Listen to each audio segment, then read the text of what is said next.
Hola, muy buenas tardes, bienvenidos a Amenaza Golpista en Brasil. Este hombre, acompañado por decenas de miles de personas en varias ciudades, tiene el propósito de quedarse con Brasil, de quedárselo para la élite dominante que lo puso en ese lugar y que, aunque se abochorna, se avergüenza del personaje que ha ungido como presidente del Brasil, todavía continúa defendiéndolo y Bolsonaro lo aprovecha poco menos que para dar la sensación de que el golpe de Estado es algo que anima totalmente su vida. Manifestaciones en Río de Janeiro, en la ciudad de San Pablo, en Brasilia, Palacio La Alvorada, donde estuvo hablando contra el presidente de la Corte Suprema de Brasil, contra el Tribunal Supremo de Brasil, motivando que la gente cantara contra el presidente de ese Tribunal Supremo. Fuera Alexandre, era Alexandre de Moraes, era el grito de este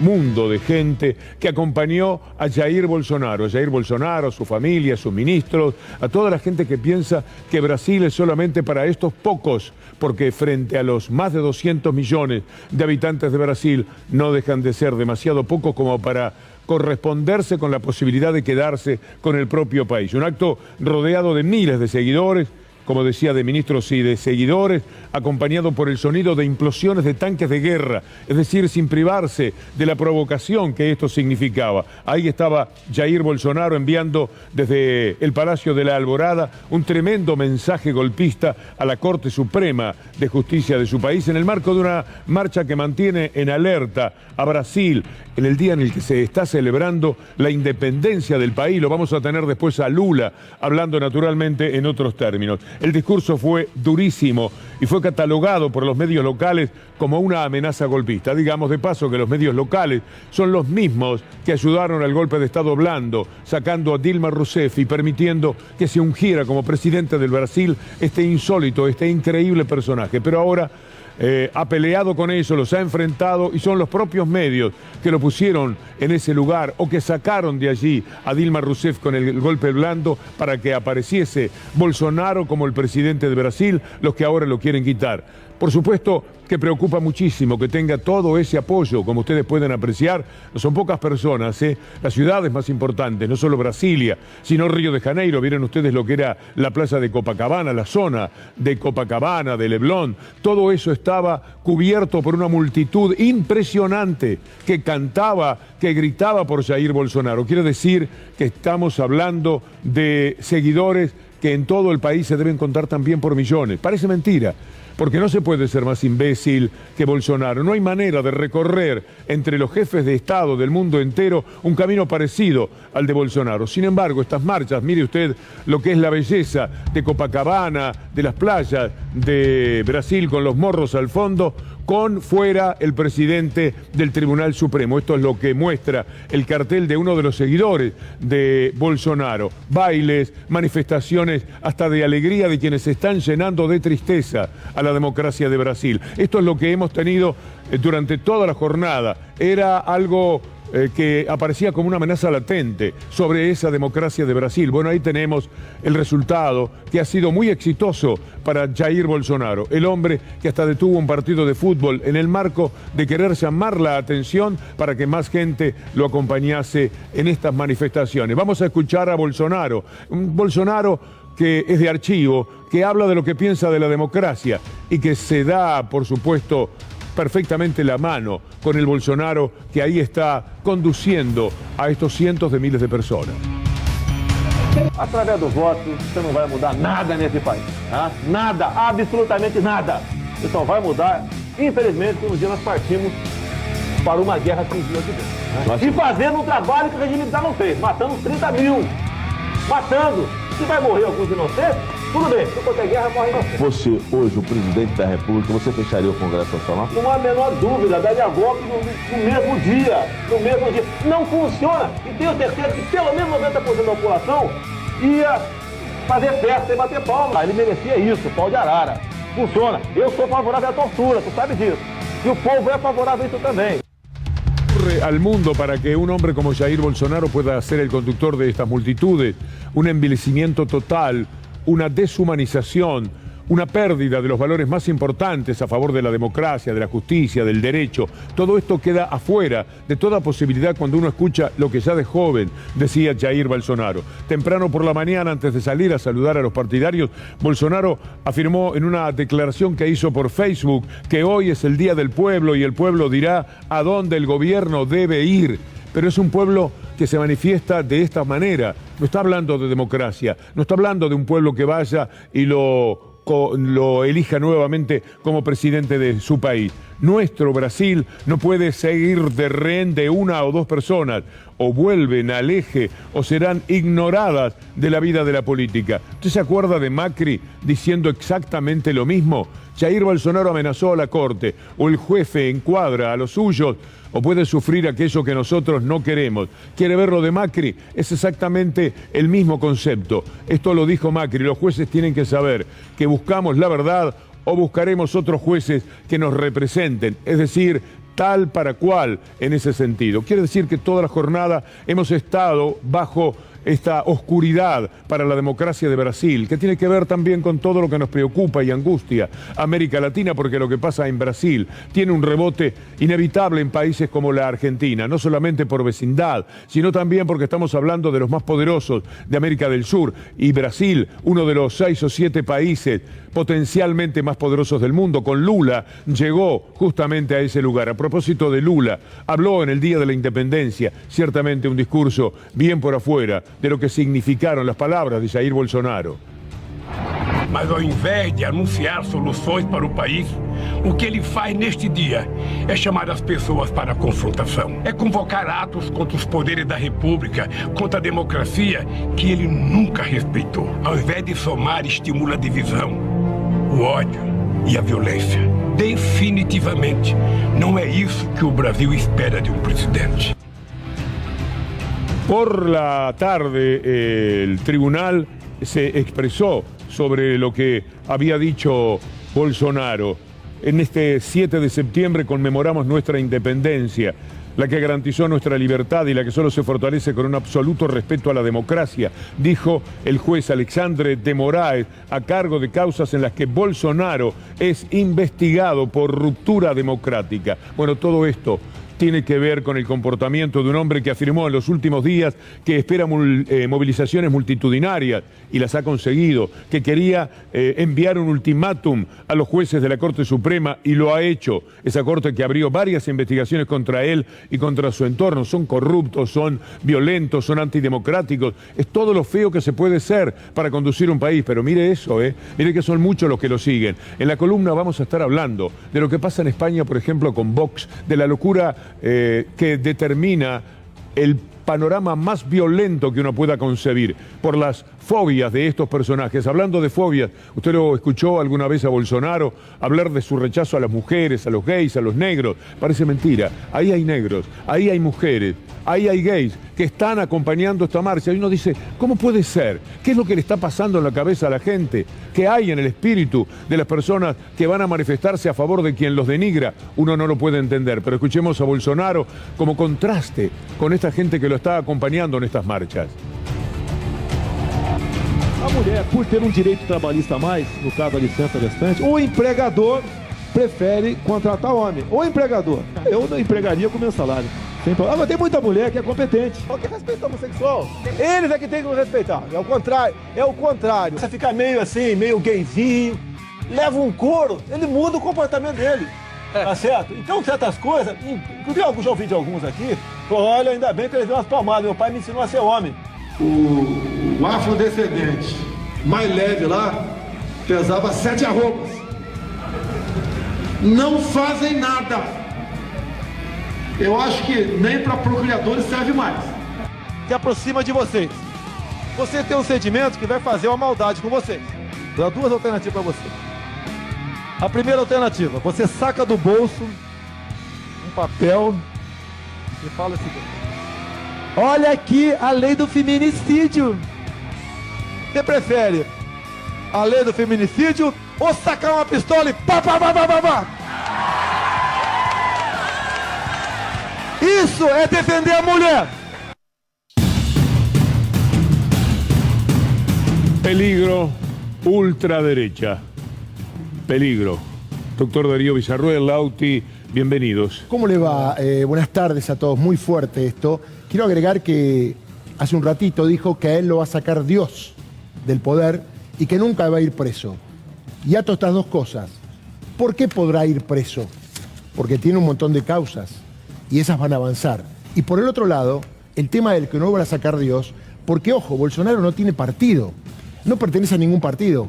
Y en el Congreso, obviamente, quienes teóricamente alguna vez lo acompañaron, ya no lo acompañan. Hoy iba a haber una reunión que teóricamente se hace en estas circunstancias graves entre miembros de la Corte, miembros del Congreso y gente del gobierno, Jair Bolsonaro.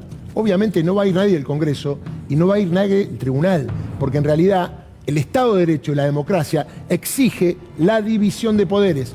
Y lo que hace este hombre, Jair Bolsonaro, que como dijiste muy bien recién, puso a todo el mundo para que lo mire después del partido Argentina-Brasil, y eso es lo que está logrando, porque todo el mundo habla de Brasil y de esta locura de alguien que está fuera de sí. En realidad estamos frente a un psicópata que quiere terminar él mismo con Brasil, y a lo mejor termina con Brasil y con él. Te leo textual una cosa que ha dicho Bolsonaro. No podemos seguir aceptando esto. El que actúe fuera de la ley, que se encuadre o se prepare para irse. O el jefe de ese poder judicial, Alexandre de Moraes, pone en caja a cada uno de los jueces de la Corte, o ese poder puede sufrir aquello que no queremos que ocurra. Más directamente, no se puede amenazar a nadie. Buenas tardes, Lauti. ¿Cómo va, Víctor Hugo? Bueno, preocupante, vos bien lo decías. Es alguien que se encuentra a la derecha de la ultraderecha. Los medios en Brasil quedan a la izquierda al lado de Bolsonaro. Recordemos que son los mismos, como vos decías, Víctor Hugo, que permitieron que Temer llegue al poder, que persiguieron a Lula, y hasta inclusive acá los medios, como La Nación, toma a lo que está sucediendo en Brasil como una amenaza de golpe de Estado. Acá tenemos, medios, por ejemplo, que representan a esa ultraderecha peligrosísima. Hablemos del diario La Nación. Hablemos del diario La Nación. Víctor Hugo, estuvo Esmeralda Mitre en Sobredosis de TV el sábado pasado y dijo que Mauricio Macri intentó comprarle el diario a su padre Bartolomé Mitre con 2 portafolios de dinero. Primero escuchemos a Esmeralda Mitre y luego vamos a empezar a analizar el discurso de La Nación. Macri le quiso comprar el diario a mi padre. Esto es algo que nunca conté, hace muchísimos años. Está atrás del diario hace muchísimo tiempo y le tiró 2 portafolios con millones de dólares. Hay que tirarle, Bartolomé Mitre, 2 portafolios. Andá a tirarle 2 portafolios a un mafioso, no a Bartolomé. Claro, ¿Y no cómo Bartolomé. reaccionó tu papá? ¿Cómo ¿Qué fue? dijo tu papá? Lo sacó cagando, lo sacó carpiendo, perdón por la ¿Qué diría tu no me papá gusta decir ahora malas de palabras todo en la esto? tele, perdón, disculpen. Bueno, pero estás conmigo. Estoy con vos, ¿cómo puedo? Podés decir, Sí, ¿cómo podés decir puedo? guarradas. ¿Y tu papá qué diría, conociendo a tu papá, qué diría de todo lo que vos estás viviendo? ¿Tu papá sabía que eran así ellos? No, le sacó carpiendo a él en ese momento, porque además él no tenía ningún interés de vender la Pero hoy, estación. Un hecho mafioso parece, ¿no? Y la verdad es que esto fue el sábado a la noche, en un gran programa Sobredosis de TV. Yo esperé el domingo a la mañana verlo en la tapa de La Nación y en la tapa de Clarín. Pero Qué no es- iluso de mi parte, ¿no? Porque la verdad, esto de tirar 2 portafolios con dólares entre 2 hombres tan poderosos, la verdad que mafia y esto, no hay nada más chico, ¿no? A mí lo que me preocupó en el programa fue cuando ella dijo que estaba sufriendo amenazas, que la están persiguiendo, que la están hostigando. Es muy claro quienes pueden estar enojados con Esmeralda Mitre. Eso también tendrían que explicarlo. Darío, yo creo que no pusieron nada porque no hablaron de bolsos. Para esos medios, cuando se habla de bolsos es noticia, cuando se habla de portafolios Es otra cosa. quizás es otra cosa. La costumbre son los bolsos. Vamos a analizar cómo desde La Nación, en este caso el canal, cada vez que Mauricio Macri dice una palabra o que quizás comienza en el discurso de los periodistas de La Nación Más, se acopla con el discurso del expresidente. Arranquemos primero con el ataque contra Santiago Cafiero y también con el discurso del Club de los Helicópteros. Los reyes del helicóptero dicen que ahora Macri está buscando el golpe. Muchachos. Somos grandes. Todo el tiempo atacaban con el helicóptero, la búsqueda de inestabilidad. Y la verdad, tenés que forzar mucho la declaración de Mauricio Macri. Es como vos decías, que se defienda a él, es un problema de él. Intentar de todas las maneras posibles que no terminásemos el gobierno. Poné de vuelta el tuit de De Cafiero. Porque la verdad, este tipo es... Qué limitadito es, ¿eh? Qué tipo limitado, la pucha. Cafiero lo acusó a usted de querer interrumpir el mandato constitucional. ¿Ese disparate dijo? Está en Twitter, sí, está en todos lados. Ya ha dicho que es un hombre limitado. Tenés que ser muy limitado para forzar esto. Defender la democracia es tarea de todos, ¿no? Sorprendente. Sorprendente. Pero no es tan sorprendente, porque él es limitado. Los invito a cualquier día a hacer esta tarea y van a encontrar que se empieza a repetir el discurso del expresidente Mauricio Macri con el del medio de comunicación. A veces arranca por el expresidente, a veces arranca por el medio de comunicación. En este caso vamos a ver cuando el expresidente le dijo a la sociedad que hay que decirle basta al kirchnerismo. Obviamente, rápidamente en su canal siguieron la línea del expresidente y lo vemos. Tenga un rapto fugaz de moralidad, presidente. Diga, acá estoy, vengo a pagar las consecuencias de mi falta. Basta, presidente, basta. Y si nos encontramos que una mayoría de los argentinos decimos basta. Basta, presidente, basta. ¿Hay límite institucional a esto? Digo, tenemos que respetar el mandato hasta que se le termine. Digo, tenemos que respetar el mandato hasta que se le termine. Víctor Hugo, Darío, ya directamente no quieren que se termine el mandato en esta presidencia de Alberto Fernández, y para ir dándole cierre a la columna vamos a mostrar la interpretación de los periodistas, uno que lo había entrevistado al expresidente, de la entrevista que dio en La Nación. Parece que lo vieron bastante sólido al expresidente, aunque por ahí para el expresidente un buen consejo es ir viendo qué pasa con la situación. ¿Cómo lo viste al expresidente? ¿Cómo lo notaste? Mira, lo vi muy sólido. Y la inmoralidad de habernos encerrado. Hubiese hecho el camino de la calle Pou. Es decir, señores, cada uno tenga conciencia de lo que está pasando, vamos viendo. Cada uno tenga conciencia de lo que está pasando, vamos viendo. Mira, lo vi muy sólido, ha aprendido muchísimo, está atento y está dispuesto a ayudar en todo lo que pueda. El periodismo debe incomodar, ejercer el rol de perro guardián. Como decía recién Alfredo, lo veo como más sólido. Ejercer el rol de perro guardián. El periodismo debe incomodar, decía Zaguier, y la verdad que incomoda ver cómo se replica el discurso del expresidente en los medios de comunicación, Víctor Hugo. Muy bien.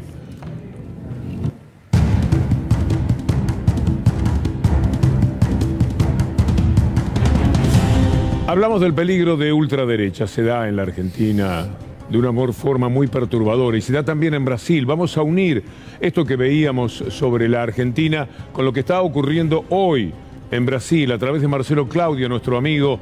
No sé si está en Río, supongo que sí, en Río o en San Pablo, que es normalmente donde se mueve nuestro periodista allí. Marcelo Claudio, muy buenas tardes. Buenas tardes, Víctor Hugo, gran saludo para todos. Estamos en San Paulo, acá cerca de la Avenida Paulista, donde tuvo lugar la convocatoria del presidente Bolsonaro, la convocatoria golpista de esta marcha, donde todos tenían la siguiente pauta, todos los manifestantes: querer que se vayan los 11 ministros de la Corte Suprema y también cerrar el Congreso. Básicamente es una marcha golpista influenciada por el presidente, que tuvo algunas palabras lamentables, como siempre, amenazando en forma personal a un par de ministros de la Corte Suprema y diciendo frases como: de la Casa de Gobierno solo me saca Dios. Las marchas se dieron a lo largo de toda la geografía brasilera. Acá en San Paulo, Bolsonaro esperaba 2 millones de personas, pero la policía calculó 150.000. No es poco, parece, pero para las expectativas golpistas quedó bastante abajo, Víctor Hugo. Sí, Marcelo Claudio, hay una cosa muy interesante de la respuesta de Bruno Araujo del Partido Socialdemócrata brasileño, que están pidiendo la apertura de un juicio a Bolsonaro. Es decir, desde los ámbitos políticos se aumenta la temperatura. ¿Qué puede suceder, según tu punto de vista, con este propósito que tienen los opositores a Bolsonaro? Y acá la llave la tienen los famosos diputados del Centrón, que son aquellos que durante todos los gobiernos transan y están siempre cerca del poder. Ellos que van a definir, porque si es, el que tiene realmente la llave es el presidente de la Cámara de Diputados, que es el que puede decir que pase uno de los 150 pedidos de impeachment que tiene. Vamos a ver. Nadie realmente tiene esa esperanza, digamos, que pueda producirse un impeachment, porque sería de 6 meses de prácticamente el Congreso y el país paralizado, y realmente lo que hay que apostar acá fuertemente es que lleguemos a las elecciones del año que viene y este tipo se vaya para siempre. Suceder en el ánimo de los brasileños? ¿Qué pasa con los medios a partir del partido del otro día? Por un lado, deben querer que gane Brasil. Para que gane Brasil, deben tener razón. Una parte la tienen indudablemente porque la Argentina mintió cuando llegaron los jugadores a Brasil. Pero al mismo tiempo, esto sería un éxito para Bolsonaro, que suspendió un partido de fútbol, contrariando todo lo que es el sentido común. Y lo hizo en nombre de la defensa de la pelea contra el COVID-19, en la cual él ha sido el principal opositor de esa pelea. ¿Cuál es en este lío, en esta melange, la idea que vos ves que predomina en el brasileño medio? Se tiene muy en claro que los 4 argentinos, o la delegación argentina, mintió y se escapó de la ley brasilera. Y por otro lado, la mayoría de colegas y la mayoría de la gente entiende que por las normas de la FIFA hubo una intervención indebida o extraña al campo de juego y por eso podrían perder los 3 puntos. Pero obviamente esto va a ser discutido ampliamente, irán a la FIFA, después irán al Tribunal Superior y tal vez cuando todo el mundo se haya olvidado, ahí esté la resolución, Víctor Hugo. Marcelo, Claudio, ¿cómo te va? Hay muchos pedidos, hay muchos delitos de corrupción que está acusado Bolsonaro. Por eso le quieren pedir el impeachment. ¿Cuál es el hecho más grave de corrupción, a tu criterio, que en caso de que esto se dé podría avanzar? Porque está claro que de tener fueros no puede ser sometido a la justicia, pero habrá que ver que hay un delito que hay que investigar para encaminar esa posible salida, ¿no? ¿Cuál sería?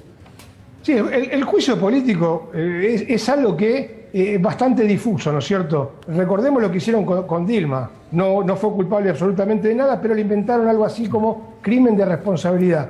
Acá evidentemente hay muchos dichos que son directamente golpistas. Esas amenazas implican un impeachment, pero acá esto es político, o sea, sí, la mayoría de los diputados quiere, bueno, ahí el impeachment se aplica. Si no, lamentablemente no tiene nada que ver con la parte penal. Marcelo, recordemos. Hay algo muy claro. Un presidente que es una amenaza de golpe de Estado, es impensable que lo puedan sacar con un impeachment en este momento. Imagínate esta gente en la calle, el grado de violencia al que podría llegar. Esto es esperar al final del mandato de Bolsonaro, tener la fortuna de que la democracia lo cambie y luego sí, investigarlo a Bolsonaro. Ahora ni siquiera es juicioso que intenten hacer algo respecto a Bolsonaro.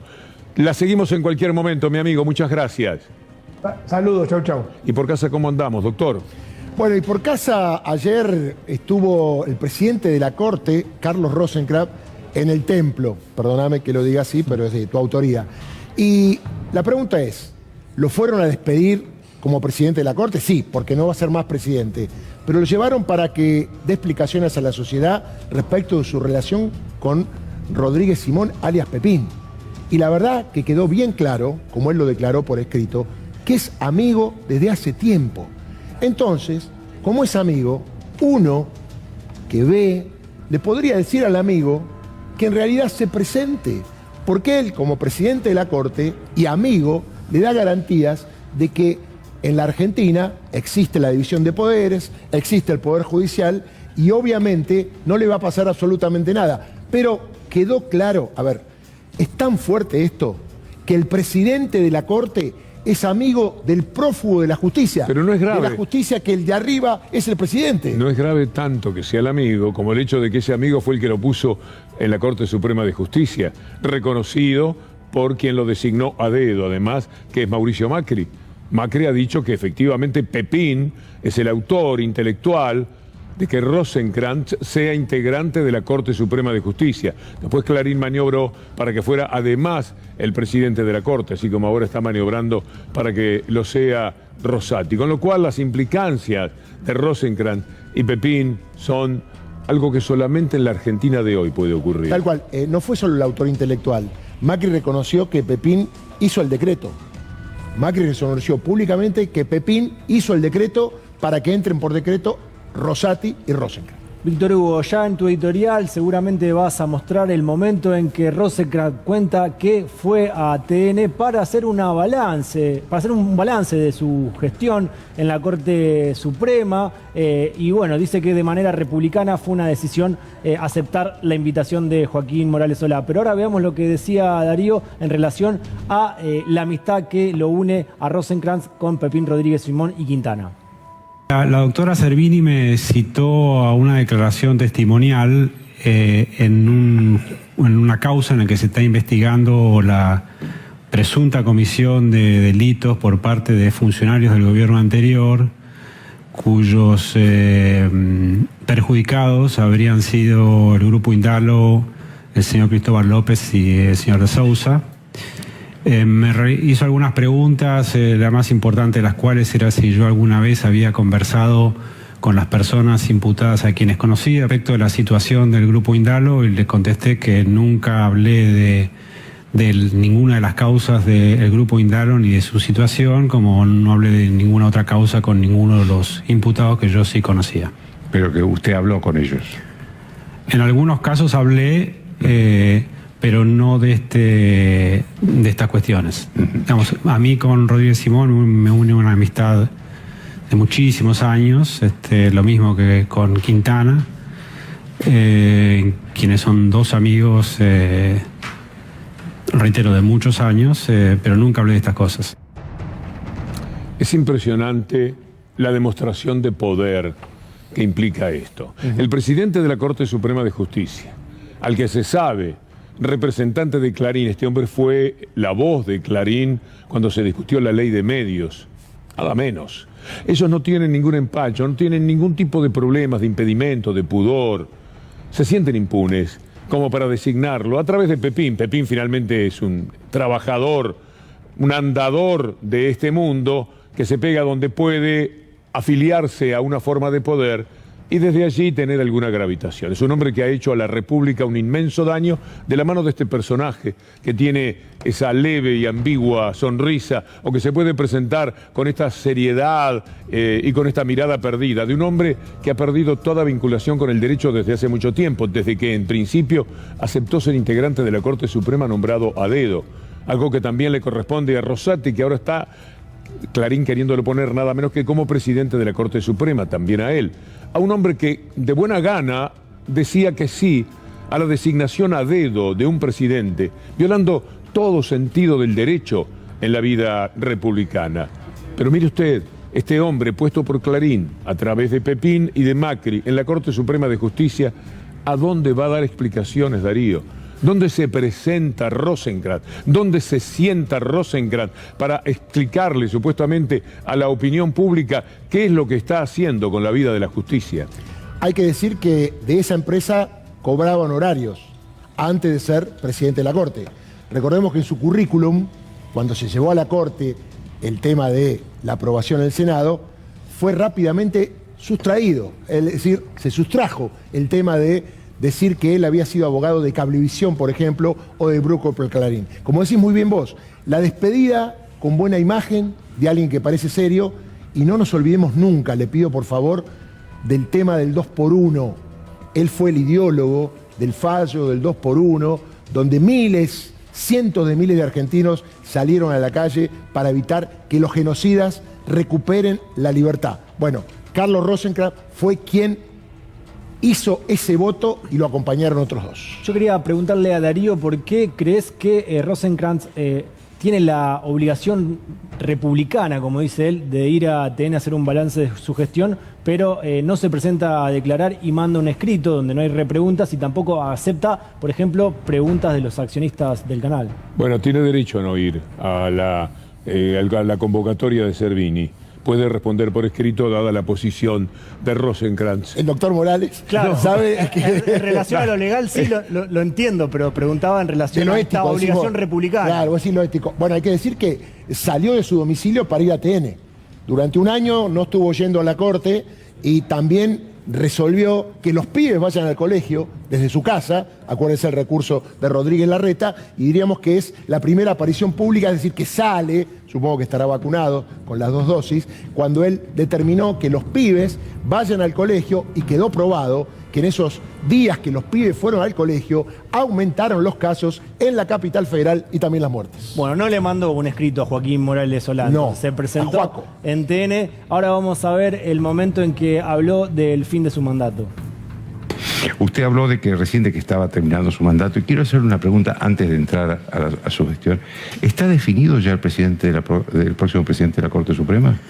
No, pero mire, Joaquín, nosotros somos jueces que estamos a la altura de nuestras responsabilidades institucionales y no tengo ninguna duda que lo vamos a decidir en tiempo y forma. Esto es antes de que termine mi mandato, que es a fin de este mes. ¿Quiénes participan de la elección? Bueno, esto es una pregunta importante porque creo que el país tiene que tener claro que al presidente de la Corte lo eligen los ministros de la Corte. No importan las opiniones ni de la prensa, ni de la política, ni del gobierno. Es una decisión interna que se ha tomado por los ministros de la Corte en los últimos 90 años. Del año 1930 la tradición ha sido que al presidente de la Corte lo eligen los ministros.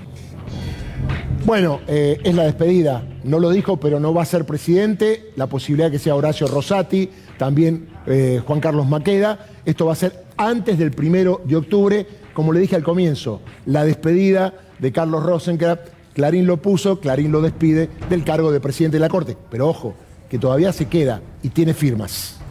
Aníbal Fernández le respondió a Rosenkrantz desde su cuenta de Twitter con el siguiente tweet.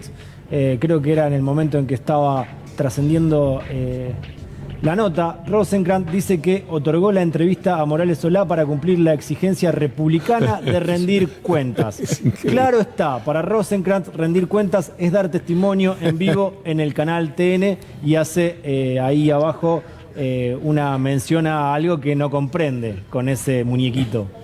No entiendo qué es el muñequito. ¿No? Y como diciendo, y bueno, la ¿qué decisión onda, de claro? ¿Qué pasó? Es que es inadmisible, es increíble que haya ido a TN.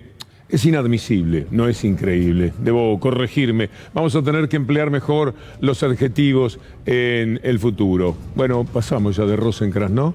Sí, solo un detalle. Carlos Rosenkrantz tuvo muchos fallos en minoría. Es decir, que ya no tiene poder en la Corte. Por eso, que haya ido ahora, por ahí era más livianito que hubiese ido en otro momento cuando tenía todo el poder.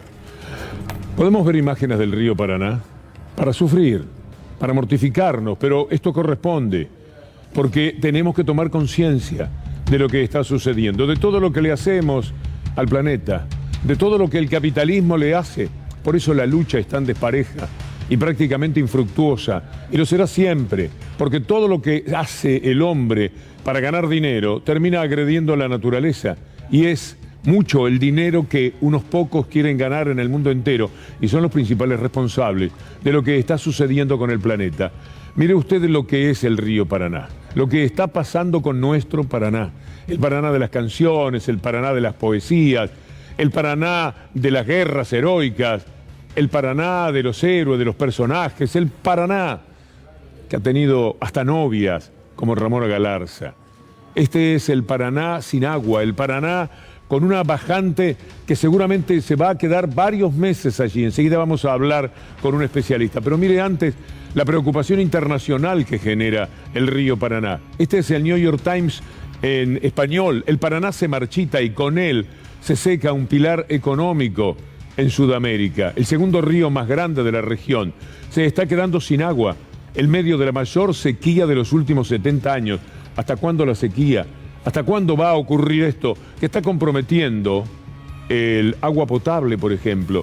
¿Qué agua se podrá tomar? Las irrigaciones, la producción, todo está en manos de una naturaleza sumamente agredida. Está en línea Jorge Bartoli. Jorge Bartoli está en la organización El Paraná No Se Toca. Lamentablemente, en este momento, el Paraná es un motivo de honda preocupación. Jorge Bartoli, un gusto saludarlo. Su comentario sobre lo que pasa con el Paraná. Bueno, buenas tardes. Gracias por la preocupación por este tema. La verdad es que todos los que estamos trabajando en organizaciones vinculadas a la protección del medio ambiente estamos atravesando un momento extraordinario. Creo que todos estamos haciendo un veloz y violento aprendizaje sobre las consecuencias que trae agredir a nuestros ecosistemas, ¿no? En un contexto global de cambio climático acelerado que ya golpea nuestras puertas, forma parte de nuestra realidad. Nosotros incluimos en esto una multicausalidad que tiene que ver con la bajante, donde no podemos estar ajenos a las problemáticas causadas por una cuenca que ha sido sometida en las últimas décadas a una deforestación verdaderamente monumental. Le voy a pedir un ida y vuelta para que así podemos plantearle también nuestras inquietudes. Esto es conocido, lo que está sucediendo en el mundo. La pregunta es, mirando hacia adelante, ¿cuánto tiempo mínimamente va a durar esta bajante del río Paraná? ¿Hay alguna previsión? Bueno, la realidad es que no. Nosotros nos referenciamos siempre en los informes científicos. El Instituto Nacional del Agua de nuestro país está hablando de un horizonte de 90 días donde no va a haber una recuperación significativa en los niveles del río. La realidad es que a este momento nadie está en condiciones de anticipar en qué momento el río va a recuperar caudales normales. Así que es una situación absolutamente incierta ya desde hace 2 años, ¿no? ¿Y cuáles son las dificultades que está planteando el Paraná? Yo hablaba del agua potable, etcétera, pero usted es un conocedor mucho más profundo. ¿A qué estamos siendo sometidos como riesgos en tanto habitantes de la zona del Paraná, pero también fuera del Paraná? Bueno, las amenazas y las problemáticas son extremadamente variadas. Usted sabe, Víctor Hugo, que al desaparecer del valle de inundación el principal actor, que es el agua, hoy el agua ocupa solamente una parte del cauce principal del río, quedan todas las problemáticas al descubierto como nunca, empezando por las que, digamos, más sensiblemente afectan las actividades humanas, como ser la captación de agua para las plantas potabilizadoras que abastecen a los millones de personas que viven en la cuenca, ¿cierto? Esto como afectación más directa, más visible de la actividad humana. Hay una seria afectación también al tráfico fluvial, pero también hay una enorme afectación con respecto a la biodiversidad, a la biodiversidad tan monumental como poco conocida de estos territorios y que viene sufriendo, por ejemplo, los incendios. Los incendios tienen una íntima relación con la problemática de la bajante ya desde empezado el año pasado. Se calcula al momento que aproximadamente solamente en el territorio del Delta hay arrasadas más de 500.000 hectáreas de isla. Y ahí entramos en el tema de los humedales. Hay tantos etcéteras en este tema. Vamos a volver a conversar, Jorge. Ustedes son luchadores que para nosotros resultan referentes en este tema. No es cuestión de pensar que en un solo día lo vamos a arreglar. Por el contrario, queremos desde C5N, desde nuestro programa, estar muy cerca de lo que está padeciendo en estos momentos el Paraná. Le agradecemos y volveremos a charlar. Muchas gracias. Por favor, Víctor Hugo, gracias a ustedes por el interés. Buenas tardes. Víctor Hugo, estuvimos chequeando con la producción y llegamos a la conclusión de que en alguno de tus editoriales no estás contando todo lo que sucede con los espacios verdes en la ciudad de Buenos Aires. ¿No? No, ¿por qué? ¿Por qué, Víctor Hugo? Porque no estás contando los cementerios. Me faltaba eso. Te faltaba eso, así que quizás en tu editorial lo puedas sumar, porque el gobierno de la ciudad cuenta a los cementerios como espacios verdes, lo contó hoy. Bueno, mientras no los quieran vender. Ramón Indar en su cuenta de Twitter, porque estuvo la visita de Leandro Santoro en una entrevista que dio hoy en América, y cuenta Ramón Indar: hoy vino Santoro Leandro al programa, en un momento dijo que el gobierno porteño cuenta a los cementerios como espacio verde. Dudé, su equipo me manda esto, y ahora vamos a mostrar lo que le manda el equipo de Leandro Santoro, que es lo que está ahí a la izquierda. Tiene algunos cementerios, ahí lo podemos ver, está el cementerio de Chacarita, está el de San José de Flores. ¿Y cómo lo anota el gobierno? Espacios verdes, como espacios verdes. Esto, Víctor Hugo, hasta que Indar tuiteó, porque intentamos entrar con la producción a la web del gobierno de la ciudad, Víctor Hugo, y mirá lo que pasa si entras ahora, en este momento, por ejemplo. A ver. Vamos a entrar, gobierno de la ciudad, espacios verdes. Sí. Lugares de descanso, sí, podríamos que es lo poner. que mostraba nuestro colega Indart. A ver, entremos a espacios, hacemos clic en espacios verdes. Oh, página no encontrada. Como se mostró que los cementerios estaban dentro de los espacios verdes... Lo sacaron. Ya lo sacaron. Ya lo sacaron. Son rápidos para eso, ¿no? Así obtienen votos. Es una cosa de loco, porque de esa manera te dicen una cosa, no te dan tiempo para ir a buscarlo, te lo sacan y vos ya le votaste y perdiste. Tenemos un destacado más también que posteó nuestro colega en la cuenta de Twitter y dice: una plaza donde los chicos juegan sobre los muertos. Ocurre en el cementerio de la Chacarita y esto provocó duras críticas contra el gobierno de la ciudad de Buenos Aires. Bueno, están pasando cosas todavía más comprometedoras. María Eugenia Vidal se animó a hablar del Fondo Monetario Internacional. Quiero entender bien la frase que ha dicho, porque lo que trasciende es que pide algo por 10 años. ¿Pedirá estar unidos al Fondo Monetario Internacional 10 años o estará pidiendo, estará ayudando al concepto que tiene una parte del gobierno, porque otra parte quiere 20 años y uno está mínimamente pensando en que, bueno, sean 15, partan la diferencia?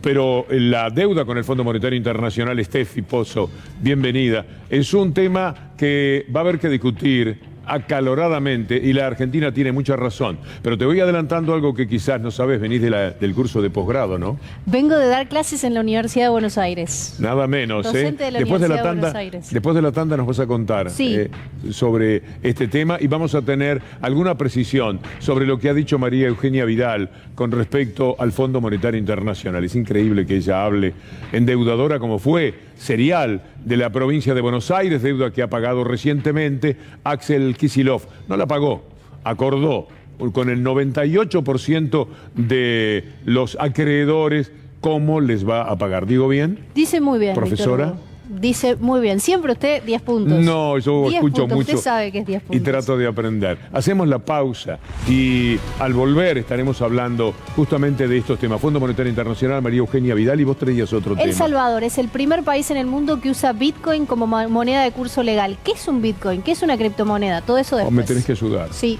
Ignorancia en estado puro. Somos dos. ¿Son dos? ¿Vos sabés algo de Bitcoin? Vos sos más moderno. No, muy poco. Con esa corbata y ese tipo de cuello que usás tenés que saber. Debería tener inversión en Bitcoin. Usando el pelo como lo usa, además él tendría. Nosotros no, somos señores ya grandes como para saber de los Bitcoin. Bitcoins. Hay un país que los usa, hay un país donde usted va al supermercado y paga con Bitcoin.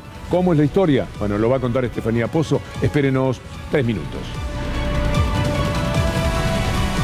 María Eugenia Vidal, que llevó la deuda de la provincia de Buenos Aires de 4.000 a 9.000 millones de dólares, que dolarizó, además, casi totalmente una deuda que era en pesos, la mayor parte en los tiempos de Scioli. María Eugenia Vidal, que fue partícipe necesaria del gobierno de Mauricio Macri, que endeudó al país en cientos de miles de millones de dólares, habla de cómo debería ser la relación con el Fondo Monetario Internacional. Aunque a usted le parezca mentira, lo ha hecho. Vamos a descubrirlo juntos porque yo no he visto todavía la noticia que salió en Bloomberg. Bloomberg, que es el diario que el otro día mencionó cómo Kicillof había terminado con la deuda de esta mujer. María Eugenia Vidal, Argentina necesita acordar un plan a 10 años con el Fondo Monetario Internacional. ¿Qué significaría esto? ¿Qué está diciendo María Eugenia Vidal? Vamos a explicarlo con Estefanía Pozo. Le leo, Víctor Hugo, lo central de la declaración, además del título que pone Bloomberg en la nota. El acuerdo con el Fondo Monetario tiene que traducir un camino a 10 años y ese camino de 10 años tiene que decir cómo Argentina va a afrontar sus responsabilidades, qué compromisos de gastos va a asumir y qué compromisos de ingresos va a tener. Quiero decir, entre paréntesis, y Estefanía continúa a continuación, que esto es algo bochornoso, una vergüenza. Que ella sea la que se anima a querer orientar al actual gobierno democráticamente elegido para quitar del poder político un gobierno que endeudó al país de la manera que lo hizo. Que ella se anime, muy suelta de cuerpo, a decir lo que hay que hacer es tal cosa. Parece mentira, pero lo está haciendo. Sí, lo está haciendo y lo que está pidiendo es un plan a 10 años. Esa es la chicana. ¿Por qué? Porque el gobierno no tiene otra opción más que negociar con el Fondo Monetario Internacional un acuerdo de 10 años, que es el mayor plazo que da el Fondo Monetario Internacional. Mientras ahora. el Fondo Monetario Internacional, así como cambió su estatuto para prestar 50.000 millones de dólares que de ninguna manera se lo podía prestar a la Argentina, traicionó, creo que era el artículo cuarto. El artículo cuarto, así como hizo eso perfectamente, el gobierno argentino tiene que pugnar de todas las maneras para que eso de los 10 años, porque es lo que ellos tienen escrito. Para terminar la discusión con cualquier país, la Argentina ya no es cualquier país. La Argentina es el país al que el Fondo Monetario Internacional condenó a una deuda que le pudo evitar el Fondo Monetario Internacional. El fondo es el prestamista del casino, es el que juega con la desesperación del jugador que lo ha perdido todo y entonces va y pide más dinero y pide más dinero. Esto ha sido el Fondo Monetario Internacional para la Argentina. Y es un gravísimo problema porque son 44.000 millones de dólares y si la Argentina tiene que pagarlo en, supónganse, 10 años, son 4.000 millones de dólares que ya se suman a lo que la Argentina tenía que pagar. Y además, lo que hay que pensar es que en realidad el gobierno lo que está pidiendo son algunos años de gracia, entre 4 y 5 años. O sea que en realidad, si dividimos lo que tiene que pagar la Argentina por 5 años, que es lo que está pidiendo, 5 años de gracia y después repagarlo en 5 años, son 9.000 millones de dólares que se le suman a la Argentina a los compromisos que ya tiene con los acreedores privados. Entonces es un gravísimo problema. La decisión de ir al Fondo Monetario Internacional por parte del gobierno de Mauricio Macri fue criminal. Víctor Hugo, hoy le preguntaron al jefe de gobierno Horacio Rodríguez Larreta por el nuevo departamento de María Eugenia Vidal en la isla en Recoleta y dijo lo siguiente. ¿Usted tiene claro cómo financiaron las compras de su vivienda Vidal en la ciudad y Santilli también? La verdad que no lo sé. Sé que salió algo en algún medio ayer, antes de ayer, pero no tengo el detalle. Vos tenés que laburar, o sea, vos no tenés guita. No es que en estos 4 años... Te lo voy a poner en estos términos. Mis hijas tienen una extensión de mi tarjeta. Antes de hacer un gasto, me tienen que llamar. Nunca tuve plata y no la tengo ahora. El gobierno, y cuando sos honesto, no te hace rico. No te hace rico. Yo quiero saber cómo alguien, una política que vivía en Morón. Yo entré, cuando era gobernadora, entré con una casa y un auto. Me separé, tengo media casa y medio auto. Como en 3 años pasa a vivir, según dice ella, en un préstamo, en la isla, en el barrio más caro de la Argentina y con un sueldo estatal. Si no afanás, no te haces rico. Eso te quería preguntar. Es una anomalía ser rico siendo gobernante, obvio, ¿no? Acá un departamento de 2 ambientes vale más de un palo. No sé cómo hicieron Vidal y Santilli para comprar sus nuevas casas. Esto es lo que dijo el jefe de gobierno porteño Horacio Rodríguez Larreta. Para quien quiera saber un poquito más, puede leerlo en El Cohete a la Luna. Sí, es muy interesante lo que han pagado por esos departamentos. María Eugenia Vidal ha pagado una cifra que supera los $300.000. De todas maneras, a precio de mercado, el departamento que compró en la avenida Pueyrredón vale muchísimo más que ese dinero y los apartamentos que están a la venta en el mismo edificio así lo están demostrando. Pero bueno, estas cosas suelen pasar. Suscribir los contratos por menos dinero de lo que realmente se ha pagado por un apartamento. El tema es cómo lo pagó. ¿Sabe qué es lo que angustia de todo esto? Imagine por un momento que fuera un integrante del actual gobierno, del partido que está en el gobierno, el que aparece de buenas a primeras comprando un departamento de $300.000. Entonces le preguntan, ¿cómo lo compró? Bueno, la dueña del apartamento me lo vendió por $300.000, pero ella misma, la dueña, me prestó $200.000. Primero, esos $200.000 como préstamo hay que pensar que los tiene que pagar. ¿Cómo los va a pagar? Con su sueldo eventualmente de diputada nacional. Parecería muy difícil. $200.000 le presta a la persona que le vende el departamento. Por favor, si hay alguien que esté mirando en estos momentos y tiene la posibilidad de venderme un departamento de $300.000, prestándome $200.000, le pido por favor que me llame, a mí o al doctor Villarruel. $550.000 vale. Se escrituró a $360.000. Y ahí es que los $200.000 que faltaba se lo presta la vendedora. Algo rarísimo. A lo mejor es un préstamo a 10 años. Digo, por eso hoy habrá salido el tema del Fondo Monetario Internacional.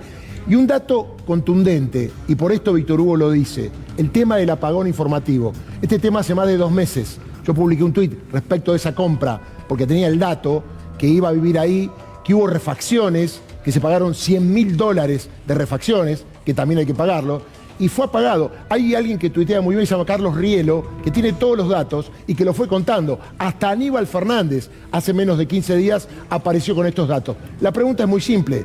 Un delito se llama enriquecimiento ilícito. Orgullosamente investigada podría ser, y que dé las explicaciones. Sí, si no se facilita demasiado. Vos como comprás algo y me prestaron $200.000, me lo prestó la propia dueña, es decir, una cierta facilidad. Que por otra parte hay vinculaciones políticas de toda naturaleza. Hay una serie de vueltas que en la nota del cohete de la Luna cuenta de una manera admirable e irrefutable, que esto también es lo importante. Hay que hacer una pausa. Después de la columna vamos a tener a Estefanía Pozzo hablando de los bitcoins, algo que queremos entender en primera instancia para después asombrarnos de que sea El Salvador el primer país del mundo que va a vivir en forma de bitcoin. Ir al supermercado, ir al cine, a donde sea. Estoy diciendo bien, ¿no? Está diciendo muy bien. No me deje prosperar en el error. No, está diciendo muy bien. Se va a poder usar el Bitcoin como si fuera la moneda de curso legal. La pausa y volvemos con la columna. Retomamos, doctor Darío Villarruel. Y finalmente la causa por la fiesta del cumpleaños en Olivos, donde está imputado Alberto Fernández, no se quedará en Comodoro Pi. Ni la Justicia Federal de Primera Instancia, ni la Cámara Federal tendrán ese expediente. Hoy, Sebastián Casanelo, después de las 9:30, ya que nadie apeló, ni el fiscal, ni los acusados, remitió la causa a la Cámara Federal de San Martín para que decida qué juez federal con competencia en San Isidro se va a quedar con la causa. Ya lo habíamos dicho, el motivo tuvo que ver con dónde ocurrieron los hechos y corresponde a la justicia de San Isidro. Hasta ahora el juez que interviene es Lino Mirabelli. ¿Por qué? Porque está de turno en el mes de septiembre. Pero hay un detalle. Aparentemente hay causas anteriores que estarían en el juzgado de la otra jueza federal, Sandra Arroyo Salgado. Habrá que ver si se queda Lino Mirabelli, si hay un planteo de Sandra Arroyo Salgado para pedirle la causa. Pero hay una sorpresa en todo esto. Porque ¿sabe quién pidió antes que la causa se vaya a San Isidro su sobrecimiento? Elisa Carrió. Uno dice, ¿qué tiene que ver? Si esto fue en Exaltación de la Cruz. Bueno, Elisa Carrió hubo ruido, dijo, vamos todo por allá, y presentó un escrito pidiendo su sobrecimiento en aquella fiesta que hizo, ¿se acuerda? Con los mariachis, con Horacio Rodríguez Larreta, con Alfonso Prat Gay y otros invitados, 100. Ella dijo, vamos para ese juzgado. Bueno, presentó el escrito, obviamente Casanelo no lo respondió, y toda la causa, junto a ese hecho, que corresponde a la jurisdicción de Campana, está claro, no tiene nada que ver la justicia de San Isidro, también está en este amplio expediente. Quiero decir algo, hace 20 días todos los medios hablaban de este hecho, que era absolutamente menor en el derrotero jurídico. Bueno, así va a quedar, se va a San Isidro, el juez o la jueza resolverán, habrá apelaciones, habrá recusaciones, pero era un tema que utilizaron los medios y que por suerte se fue de Comodoro Pi. Hay menos lugar para usar el bisturí y operar. Podemos conversar con Cecilia Nicolini, asesora del gobierno. Cecilia, muy buenas tardes. Hola, ¿qué tal? Muy buenas tardes, ¿cómo están? Llegan las Pfizer. ¿Para quiénes son las Pfizer? ¿Cómo se van a distribuir? Bueno, el día de mañana llega el primer cargamento de vacunas de Pfizer, son aproximadamente 100.000. El laboratorio se comprometió con el gobierno argentino de entregar las primeras 580.000 dosis durante el mes de septiembre, y lo que se discutió en el Consejo Federal de Salud es aplicar estas dosis, primero completar, digamos, los esquemas a los adolescentes con comorbilidades. También estuvieron analizando la posibilidad de ampliar a otros grupos, digamos, adolescentes también la vacunación, y eventualmente, dependiendo cada jurisdicción y de la disponibilidad de vacunas que hubiera, completar también los esquemas de vacunación heterólogos, como se denomina, combinando vacunas. Buenas tardes, Cecilia. ¿Cuál es el objetivo de vacunación de septiembre? Sabemos que durante agosto era reforzar las segundas dosis. Imagino que durante septiembre también el objetivo es aumentar lo que se hizo durante el mes pasado. Sí, como bien mencionás, el mes de agosto cumplimos los objetivos que nos habíamos propuesto, sobre todo aumentar fuertemente la vacunación con las segundas dosis. Aplicamos más de 7 millones de dosis solamente de segundas dosis más las primeras dosis. un número muy importante.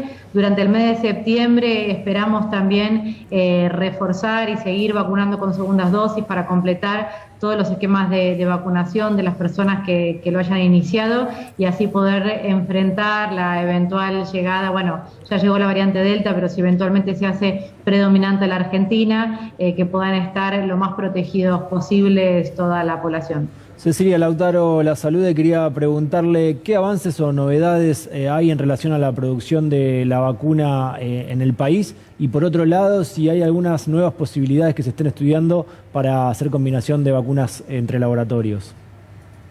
Bueno, en primer lugar, sobre todo en relación a la producción de las vacunas aquí, bueno, como saben, se produce el principio activo de la vacuna de AstraZeneca, mAbxience, eso sigue avanzando bien, estamos recibiendo cada semana desde México, desde Estados Unidos, la vacuna de AstraZeneca y se siguen completando los esquemas de vacunación. En relación a la Sputnik V, nos pusimos muchísimo foco, sobre todo en la producción del componente 2, así es que en las últimas semanas la Federación Rusa estuvo priorizando el envío de principio activo de componente 2 para el laboratorio Richmond. El día de hoy se liberó un nuevo lote de más de 700.000 dosis de la vacuna Sputnik V para empezar a distribuir y esperamos también en las próximas semanas una producción ya que alcanza más de 3 millones de dosis en Richmond, que incluyen estas 700.000, que también poder recibir el control de calidad de parte de Gamaleya para distribuirlas. Como ustedes saben, cada lote que se produce aquí en la Argentina, algunas muestras viajan nuevamente a Rusia para que Gamaleya pueda hacer el control de calidad y que, bueno, eventualmente se pueda distribuir y empezar a aplicar en la Argentina. Así que eso avanza con muy buen ritmo y esperando también los próximos días que sigan llegando dosis también directamente de la Federación Rusa. Dolor para el mundo es la inequidad de la distribución de las vacunas. ¿Ustedes han cuidado ese aspecto dentro de la Argentina? Sí, obviamente, bueno, en primer lugar, dentro de lo que es la Argentina, el primer factor en la distribución de vacunas es que fuera una vacuna de acceso gratuito y que se distribuyera por todo el territorio nacional de forma equitativa. También, obviamente, empezamos en la región, ¿no es cierto? Y es así que no solamente a través de la producción conjunta con México, la vacuna AstraZeneca está llegando a toda América Latina y se distribuye de manera equitativa según su población, sino que también, por ejemplo, con la vacuna Sputnik V, pudimos acercar a muchísimos países de la región para que pueda acceder a esta vacuna y que hoy en día están recibiendo también la vacuna Sputnik V. En relación a la aplicación de las terceras dosis, eso es algo que ya se está analizando, pero eventualmente nuestra postura también es poder apoyar o impulsar la posibilidad que todos los países puedan acceder a las primeras segundas dosis, porque esto es una pandemia, tiene impacto global. Hasta que no se vacune la última persona, independientemente del lugar donde esté, esto no termina, porque el virus puede seguir mutando, porque sigue conviviendo con nosotros. Así que creo que hay que poner muchísimo más trabajo, voluntad y cooperación en el marco de lo que siempre pedimos, una solidaridad internacional para que las vacunas puedan distribuirse entre todos los países y sobre todo aquellos que todavía incluso tienen a menos de un 2% de su población vacunada. Creo que eso es muy, muy importante que lo impulsemos. Cecilia Nicolini, muchas gracias. Gracias a ustedes, como siempre. Que tengan buenas noches. El Salvador se convirtió en el primer país del mundo en aceptar una criptomoneda, el Bitcoin, como uso legal, como moneda de uso legal. Vamos a ver en pantalla cómo hablaba hoy, porque fue anunciado hace un tiempo, viene de una discusión larga El Salvador, sobre todo porque se aprobó una ley para que esto pueda suceder, pero vamos a ver en pantalla cómo el presidente de El Salvador hoy hablaba sobre este paso histórico. Como toda innovación, dice Nayib Bukele, el presidente de El Salvador, el proceso del Bitcoin en El Salvador tiene una curva de aprendizaje. Todo camino hacia el futuro es así y no se logrará todo en un día ni en un mes, pero debemos romper los paradigmas del pasado. El Salvador tiene derecho a avanzar hacia el primer mundo. Vamos a ver también cómo lo contaban los diarios, cómo apareció en la portada de uno de los diarios más importantes de El Salvador. De hecho, El Salvador se llama el diario Bitcoin Day. De hecho, si ustedes entran a la cuenta del presidente de Twitter, del presidente de El Salvador, de Nayib Bukele, van a ver que usó este hashtag, como se dice en Twitter, durante todo el día, Bitcoin Day.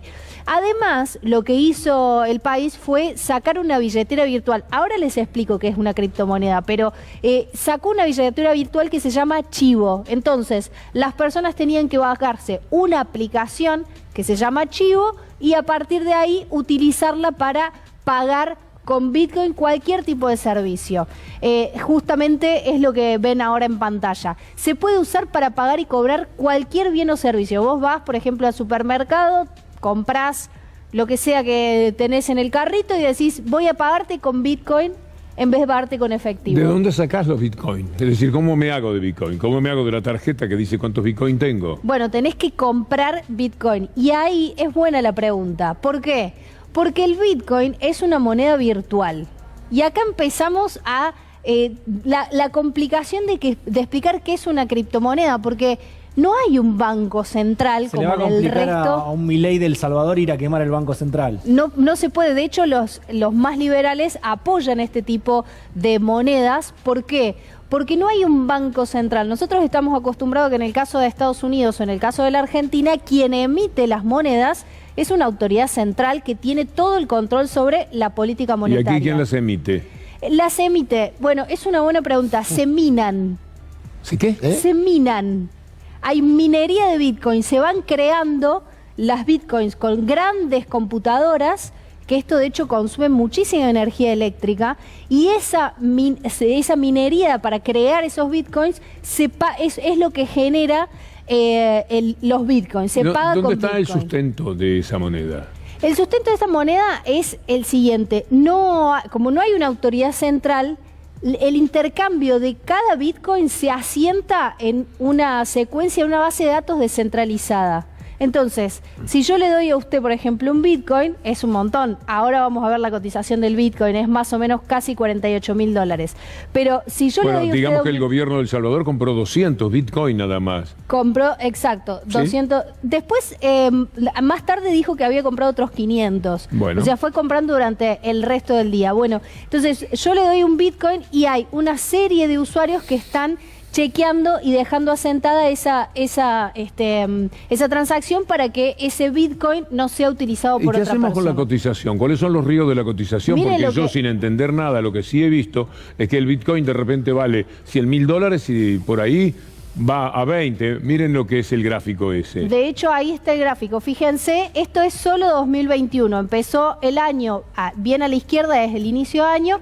Tocó el máximo, que lo tienen marcado ahí, el 12 de abril, a $65.000 por cada Bitcoin, y el mínimo lo tocó el 19 de julio. Fíjense cómo en un tiempo pasa de valer 65 a $29.000 cada Bitcoin, ¿no? Entonces, lo que hay es mucha volatilidad y esto es lo que marcan algunos especialistas. Es una moneda muy volátil como para que se tenga como una moneda de referencia en un país. Primera lección. Precisamos varias, de todas maneras, sí, para entender por qué a mi generación, por ejemplo, o por lo menos a mí, entre los representantes de mi generación, el asunto es muy raro, es muy extraño, moneda virtual. La única forma de tener un peso, dirá alguno, es inventándomelo. Pero ¿cómo se hace? Esto que nos ha dicho Estefanía ya es muy útil, Yo más o menos voy siguiendo el juego. Mañana, pasado, vamos a la segunda clase. La que no sea por televisión, lo voy a pedir en forma privada, porque de verdad quiero entender. Estoy harto de no entender nada de todo aquello de lo que mi generación ha quedado afuera. Víctor Hugo, ahora vamos a tratar de entender por qué cualquier excusa sirve para hacer una campaña en contra de Argentina. Vamos a ver que en un canal vecino, en La Grilla, tomaron lo que sucedió en el partido de Argentina-Brasil para ir en contra del país. Bochorno mundial. Diario Mundo Deportivo de España. Pasa, dale. Vergonzoso. Diario Marca de España. El Brasil-Argentina más insólito de la historia. Diario L'Equipe de Francia. Una farsa grotesca. Qué triste esto, la verdad es muy triste. Diario Bild de Alemania. Ahí dice cancelado, la autoridad sanitaria quiere deportar 4 argentinos. ¿Cuándo Argentina será noticia en el mundo por algo que no sea un escándalo? ¿Por qué Argentina ha quedado asociada todo el tiempo en el mundo al papelón, al bochorno, al caos, al escándalo permanente, una y otra vez. Bueno, siempre es válida cualquier excusa para ir en contra del país. Faltó determinar la culpable, que en este caso podría haber sido Cristina Fernández de Kirchner. Sí, con David, pero hay una parte de razón en todo esto. La Argentina algo no hizo bien. El tema de entrar en el país mintiendo, entrar a Brasil mintiendo, Darío, tiene su gravedad sin ningún tipo de duda.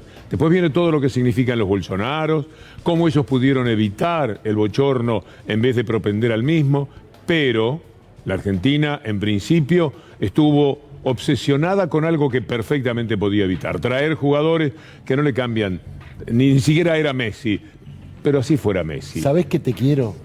Porque sos tan honesto intelectualmente. ¿Vos te crees que Johnny sabe esto de la falsificación? Lo está diciendo porque Argentina es escándalo. No tiene ni idea de lo previo. De hecho, en el comentario no lo dijo. Habló de Argentina-Brasil, Argentina en el escándalo. Bueno, pero si es muy esto, bueno lo tuyo, sí, pero la verdad no lo salves porque él no lo dijo por eso. Si esto querés endilgárselo al gobierno, sería muy tonto, muy ridículo. Yo pienso que piensan a la Argentina como imagen general. Y aquí la que tiene que dar explicaciones, si no lo ha hecho porque no las tiene, es la Asociación del Fútbol Absolutamente. Argentino. Después vienen los Bolsonaro, desde ya, eso que veíamos hoy. Ese mamarracho, ese idiote, ese tonto. Pero es el presidente de Brasil y tiene leyes que, contrariamente a todo lo que él ha dicho, trató de imponer. Leyes que no cumplió Brasil mismo, porque llegó un jugador, como contó ayer Cherkis Vialo, aquí, el 1 de septiembre y el 2 de septiembre estaba jugando con sus compañeros, no había ningún tipo de problema.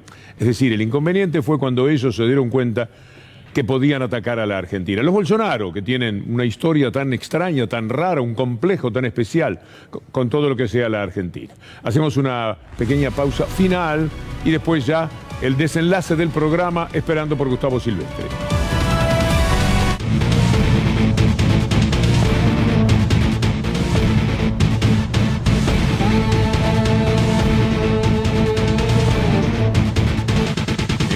La Corte Suprema, el Tribunal Supremo de Justicia de Brasil, le va a responder a Jair Bolsonaro. Están reunidos en estos momentos. ¿Cuál puede ser la respuesta? Muy enfática, muy confrontativa. Le pueden dar un argumento para que este hombre haga un golpe de Estado. Muy débil sería someterse a ese poder político que agrede al poder judicial. También esto es una forma antirrepublicana de comportarse. ¿Qué pensamos, Darío, ya en el final del programa cuando está llegando Gustavo Silvestre? Están reunidos en forma virtual y claro, el mensaje es para un integrante de la Corte, Alexandre de Moraes, pero en realidad el presidente se llama Luis Fux y lo que dice que le digan a Luis Fux, que le diga a de Moraes que pare la mano. En realidad todos piensan lo mismo.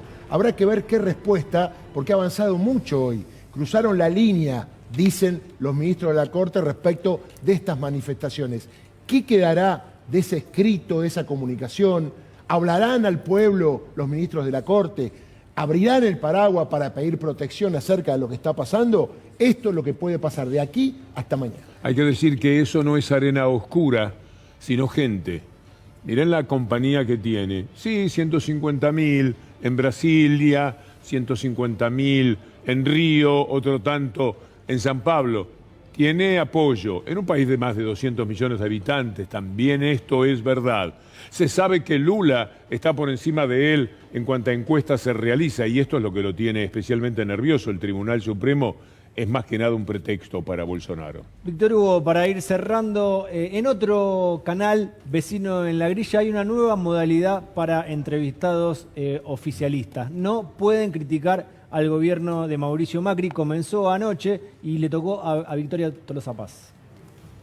¿El empleo en la etapa de Macri? Empezó. No, pero está muy bien, Diego. Pará. ¿Me dejás hablar? Porque si no es como... Pero no te tengo una vamos, explicación. vamos a anotar como Dale, en el cuenten truco, ustedes, cuenten todas las veces que quieran. Los Macri, vamos Está a muy anotar. bien. Escuchá. Esto tiene que ver con una mirada, y lo digo de verdad, porque cuando nosotros señalamos la destrucción del empleo privado, también miramos que creció el empleo público. Había sido tapa de la nación durante mucho tiempo. Yo comparto que hay que lograr un Estado eficiente, Diego. Hay que construir un Estado eficiente, pero no se construye con... Propongo algo. ¿qué políticas se pueden corregir para pensar esto de otra manera sin pero Macri, pero Néstor? Si vos Entonces, pará, entonces yo lo que te propongo si me invitan a un programa, lo único que pido es que me dejen está bien, hablar. pero pará, si no pones un cassette... No es un cassette. Vos me querés condicionar lo que yo vine a decir y no querés que mencione la palabra Macri. Creo que es el expresidente. Ustedes mencionan a Cristina, yo puedo mencionar a Macri y lo que creo que se construyó bajo la gestión de 4 años de Macri. Y si no querés que lo mencione, no lo menciono. El expresidente tuvo la posibilidad de gobernar la Argentina Pero y escuchá, ponerle el norte mirá. hacia... Espera, escucha. ¿Me vas a dejar hablar? No. No se puede criticar al expresidente Mauricio Macri. Y una última perlita de cierre. Schiaretti, el feminista menos pensado. ¿Por qué? Porque puso "vamos con ellas". La mirá. foto de Schiaretti dice por Córdoba y por Juan. Y tiene el nombre de las compañeras abajo, de la Sota y Vigo. Pero la foto es de Schiaretti. Steffi, te lo dejo a vos. Lo voy a hacer con un solo gesto. Creo que Amigos, se entiende, ¿no? está Gustavo Silvestre con todo listo para un gran programa como siempre. Volvemos mañana, si Dios quiere, los esperamos.